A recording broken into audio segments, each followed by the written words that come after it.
बुलेटिनमध्ये सुरुवात करणार आहोत वेगवान स्वरूपातल्या बातम्यांना।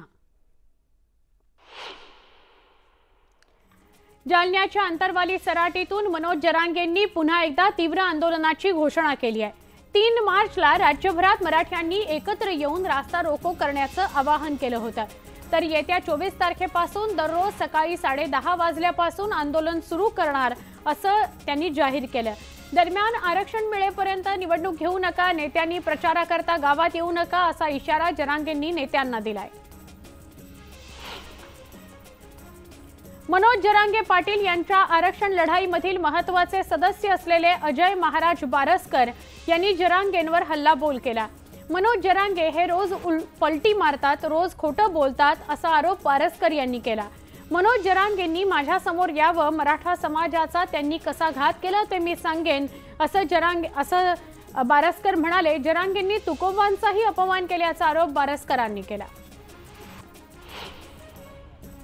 तुकोबांसंदर्भात मी काही बोललो असेल तर माफी मागतो, पण बारसकरांची माफी मागणार नाही असं थेट वक्तव्य जरांगे पाटलांनी केलं आणि टीकास्त्र सोडलं बारसकरांवर। मला बदनाम करण्याचा सरकारचा ट्रॅप सुरू आहे अशी टीका त्यांनी केली आहे।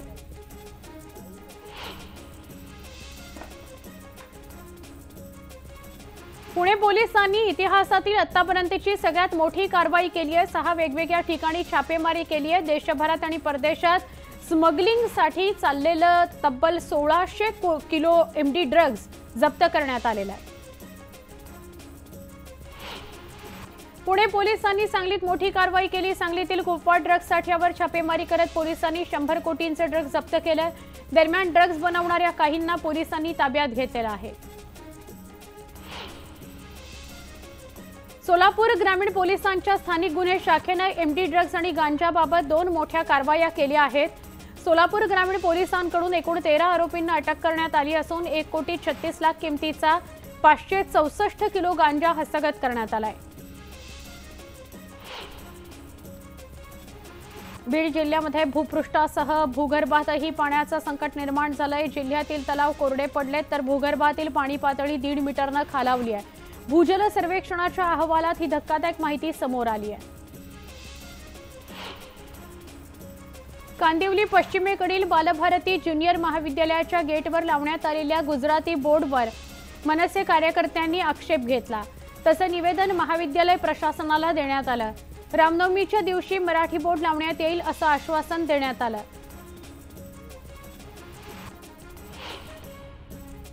चंद्रपूरच्या वनव्यवस्थापन प्रशासन प्रबोधिनीतून वनपरिक्षेत्र अधिकाऱ्यांची पहिली तुकडी प्रबोधिनीतून बाहेर पडले। महाराष्ट्रातील 43 तरुण जमाचे अधिकारी वनसेवेमध्ये रुजू झाले। 18 महिन्यांचं खडतर प्रशिक्षण पूर्ण करून या सगळ्या अधिकाऱ्यांनी अंतिम सोहळ्यामध्ये शानदार पथसंचलन करत पाहुण्यांना सलामी दिली। राज्यभरात 12वीच्या परीक्षा सुरू झाल्यात। कॉपीमुक्त परीक्षेकरता नांदेडमध्ये पहिल्यांदाच ड्रोनचा वापर करण्यात आला। जिल्ह्यात 28 संवेदनशील परीक्षा केंद्र आहेत, त्यातील काही केंद्रांवर ड्रोननं नजर ठेवण्यात येते। शरद पवार गटाला हायकोर्टाकडून नोटीस जारी करण्यात आली। येत्या 11 मार्चपर्यंत भूमिका स्पष्ट करण्याचे निर्देश देण्यात आले। राष्ट्रवादी काँग्रेसचे प्रतोद अनिल पाटील यांनी दाखल केलेल्या याचिकेची दखल घेत कोर्टाने विधानसभा अध्यक्ष आणि शरद पवार गटातील 10 आमदारांना नोटीस बजावत भूमिका स्पष्ट करण्याचे निर्देश दिलेत। भाजप मुंबई निवडणूक समितीच्या बैठकीत भाजप अध्यक्ष जे.पी. नड्डा यांनी भाजप आमदार आणि खासदारांसह पदाधिकाऱ्यांची जे.पी. नड्डा यांनी शाळा घेतली। सर्वसामान्य मतदारांसोबत कनेक्ट होण्याचे आदेश देण्यात आले। सरकारची कामं लोकांना साध्या भाषेत समजावून सांगा, महागड्या गाड्यांमध्ये फिरत सत्तेचा दिखावा करू नका असा कानमंत्र त्यांनी दिला। 28 फेब्रुवारीला नरेंद्र मोदी यवतमाळ दौऱ्यावर येणार आहेत। त्याकरता प्रशासन तयारीला लागलेलं आहे। शहरापासून 5 किलोमीटर अंतरावर असलेल्या भारी गावाजवळ मोदींची सभा होणार आहे। राज्याच्या राजकारणामध्ये सध्या काका पुतण्यांमध्ये संघर्ष बघायला मिळतोय। आधी अजित पवारांनी शरद पवारांना धक्का देत सत्ताधाऱ्यांसोबत हातमिळवणी केली, तर आता उपमुख्यमंत्री अजित पवारांचे पुतणे युगेंद्र पवारांनी दादांना धक्का दिलाय। युगेंद्र पवार हे शरद पवार गटात सामील झालेत. युगेंद्र पवार आमच्यासोबत आल्यास त्यांचं स्वागतच आहे असं शरद पवार म्हणाले. तर पवार कुटुंबीय फुटले नसून ते एकत्र आहेत असं युगेंद्र पवारांनी म्हटलंय. अजित पवार भाजपसोबत गेल्याने त्यांची वोट बँक कमी झाली आहे. लोकसभेला अजित पवार फक्त 4 जागा लढणार अशी चर्चा असल्याची टीका रोहित पवारांनी केली. राष्ट्रवादी काँग्रेसहून फुटून गेल्या आमदारांपैकी फक्त प्रफुल्ल पटेल हुशार आहेत. अजून 4 वर्षांची खासदारकी बाकी असतानाही पटेल राज्यसभेवर गेले. बाकीच्या लोकांना अजून काहीच मिळालेलं नाही असं रोहित पवार म्हणाले. आमदार रोहित पवार यांनी अजित पवारांना टोला लगावलाय. बैलाकडे पाहून प्रामाणिक कसं राहावं हे कळतं. तो मालकाला कधी विसरत नाही. आपल्या आईवडिलांना, काकांना, गुरुला कधी विसरत नाही. पण आजकाल लोक हे सगळं विसरलेत असं रोहित पवार म्हणाले. मात्र ज्यांना विसरायचं त्यांना विसरू द्या. येणाऱ्या काळात आपण संघर्ष करूयात असं रोहित पवार म्हणाले. रविकांत तुपकर यांना जामीन मंजूर करण्यात आला. तुपकर यांना तुरुंगात पाठवण्याची पोलिसांची मागणी कोर्टाने फेटाळली. तुपकर जामिनावर सुटल्याने त्यांच्या कार्यकर्त्यांनी जल्लोष केला. मराठा आरक्षणासंदर्भात सरकारने जो निर्णय घेतला त्याबद्दल ठाकरे गटाकडून अभिनंदन करण्यात आलं. हे आरक्षण कोर्टात टिकावं याकरता ईश्वरचरणी प्रार्थना केल्याचं अरविंद सावंत यांनी म्हटलंय.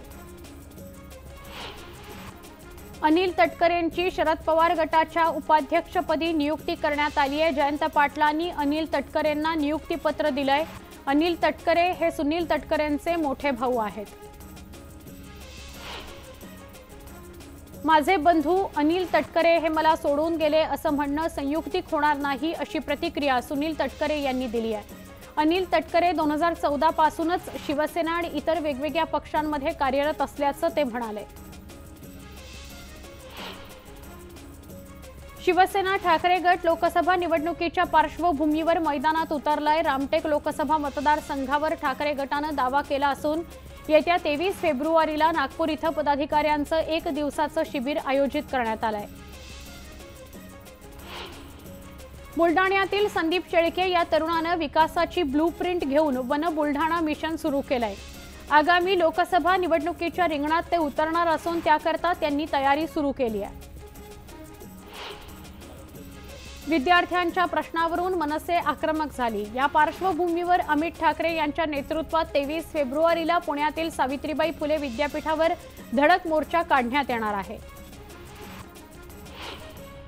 हिंगोलीच्या कळमनुरीत इसापूर धरणाच्या जलाशयात प्रतिकात्मक जलसमाधी आंदोलन करण्यात आलं. सिंचन योजना मंजूर करण्याची मागणी करत ग्रामस्थांसह पाणी हक्क संघर्ष समिती आक्रमक झाल्याचं बघायला मिळालं. एक छोटासा ब्रेक पहा फक्त न्यूज 18 लोकमत.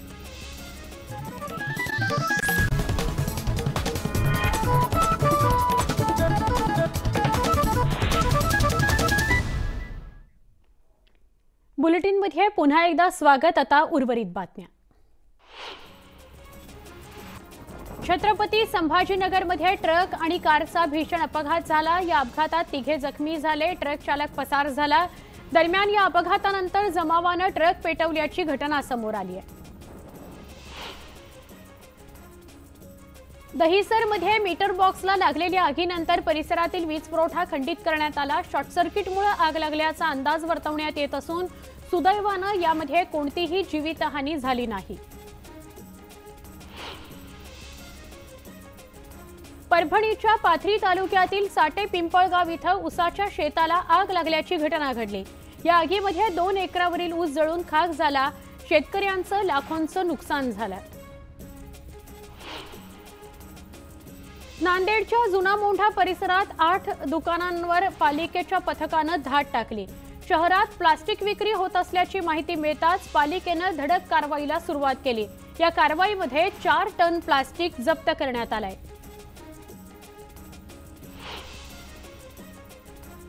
या सगळ्या घडामोडींसह बुलेटिनमध्ये इथेच थांबतोय. ताज्या बातम्यांकरता पहा फक्त न्यूज 18 लोकमत.